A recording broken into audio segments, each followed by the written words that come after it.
Hello, and welcome to another episode of the Daily Bolt with your host, Dr. Jeff Tilley. Today's topic, more on the WMO climate report. Sit back and relax and enjoy today's podcast. So, last podcast, I spent a significant amount of time talking about some of the findings of the WMO 2018 State of the Climate Report. And I said this would be a part of a series, so this is the second part of that series. And today, we're just going to look at a couple of things in terms of the report, in terms of what's been made publicly available, and how it's being talked about. And this is kind of crucial because a lot of the people who are fueling some of the climate hysteria are looking at some of the summary products and the sound bites and the pictures, and they aren't looking at the full report, which I've now downloaded and I've started to work my way through. It's 44 pages. It includes several side reports, which include very detailed information on several aspects of the Earth climate system, and it also includes some important disclaimers that are not in really any of the other material that is the most widely available that people will take a look at a glance and try and use to make decisions or to be advocates or whatever. You really need to look at the whole 44-page report, I think, to be able to get a complete and accurate picture. Even though there's even some aspects in the report that I've looked at and I don't quite roll my eyes, but am a little disappointed in. Nonetheless. So let's look at this first thing. I'm going to be putting on my Facebook page a chart which shows the summary of the key climate indicators as defined by this WMO panel for 2018. These key climate indicators are the following list. Global mean temperature and a change in that temperature from a reference period that is from 1850 to 1900, a pre-industrial period. Greenhouse gas concentrations, both the actual concentration in parts per million and the rate of increase per year. Sea ice extent in the Arctic and the Antarctic. In the Arctic, both in March and September, and Antarctic only in September. I don't know why it's only in September for the Antarctic. I definitely know it's coming towards the end of the winter season and coming into the warmest part of the year in the Antarctic. But nonetheless, if you're going to have two metrics for the Arctic, why not for the Antarctic? Sea level, global average rate of sea level change per year. I mentioned on the previous podcast, that's usually on the order of millimeters or fractions of an inch. Total change in sea level since 1993, also in millimeters. And there are specific metrics for the Southeast Asia rate of sea level rise and the Caribbean rate of sea level rise, probably because these are relatively shallow ocean basins that the Southeast Asian countries inhabit and the Caribbean island chains inhabit. And also, a number of the islands are particularly low-lying, and you would suspect could potentially be more susceptible to sea level change. Although the Maldives and the Indian Ocean is the island archipelago or chain most susceptible to sea level changes, as we've talked about on a previous podcast. Next key climate indicator, ocean heat content at two particular levels, 700 meters below the surface and 2,000 meters below the surface.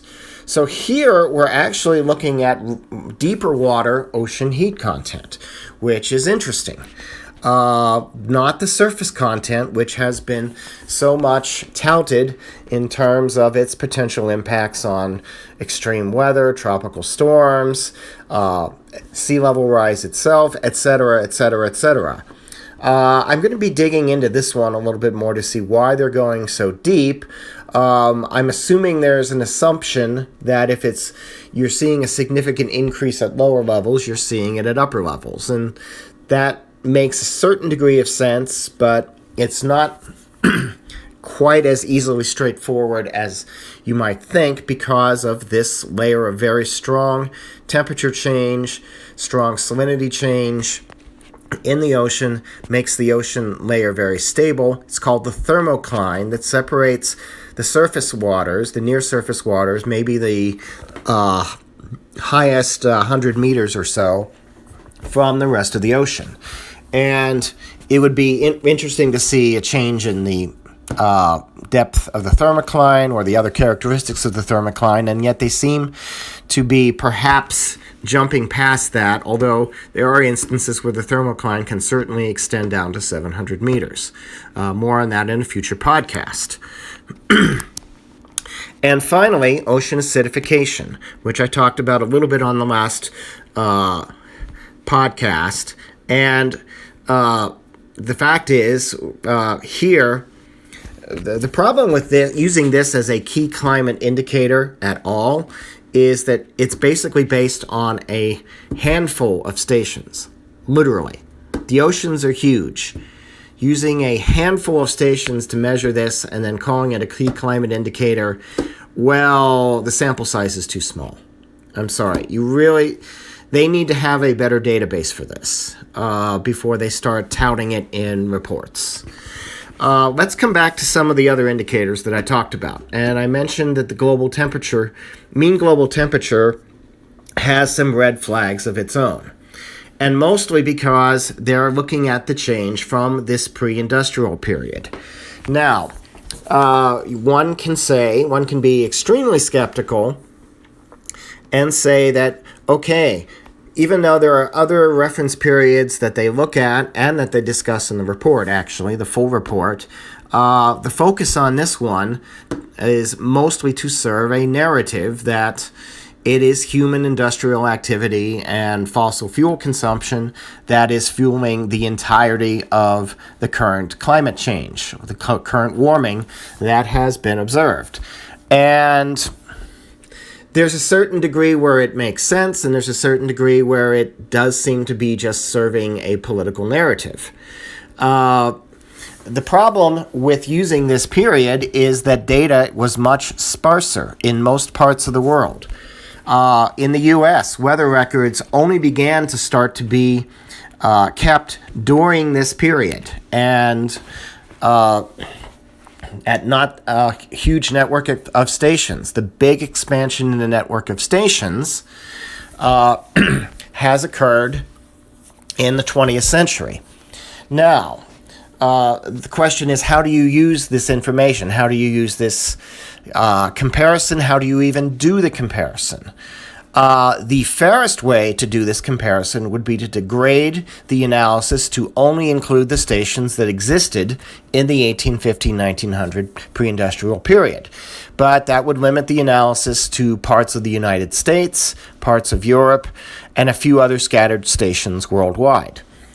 And they know in the WMO that would not be looked at very robustly. So instead, we have various tools that have been used to try and come up with global data analyses. There are things called reanalyses, which involve model runs, assimilating in observed data, and coming up with a more representative state of the atmosphere.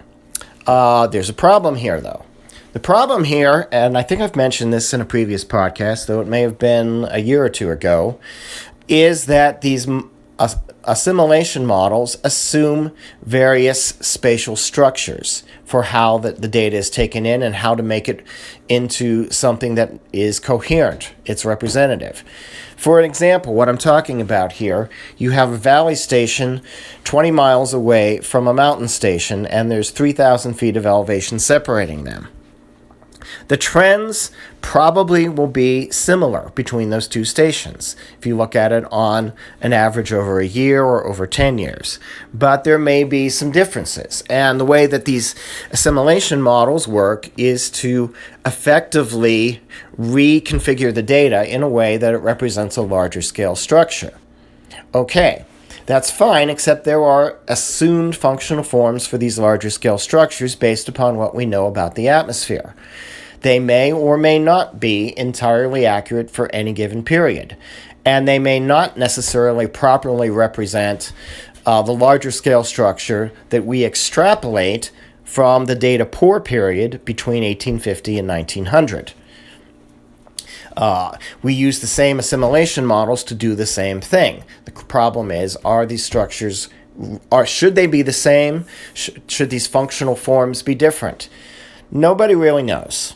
And that's a source of uncertainty that the full report goes into, but none of these summary tables, none of the summary graphics really ever discusses. And this is why people can take these data, go off the wall with it, and misinterpret, and take it much farther than they probably should be taken. So we've got that. We'll leave global temperature for now.